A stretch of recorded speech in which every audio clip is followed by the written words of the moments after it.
স্বীকৃতি দেওয়ার যে অবস্থাটা সেটা যেন একটু পরিবর্তন হয়, যথাযথ যেন হয়। আমরা পরের স্লাইডে যাই, দেখি আরো দেখা যাচ্ছে reduce poverty and inequality. Inequality আরে অসমতা কেমন যেন, তাই না?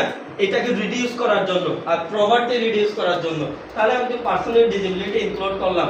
এখানে পভার্টির সাথে কি কানেকশন? অফকোর্স আছে কানেকশন।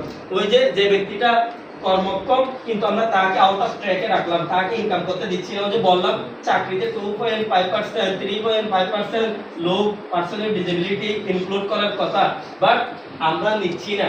সো পভার্টি তো থাকবে, কারণ একজন মানুষকে আমি তাকে ভিক্ষাবৃত্তির দিকে ঠেলে দিচ্ছি। আপনি দেখবেন পার্সোনাল ডিসেবিলিটি যাদের আমরা বলি তারা কিন্তু দেখবেন বেশিরভাগ ক্ষেত্রে ভিক্ষাবৃত্তির দিকে ঝুঁকে যায় আমাদের কারণে।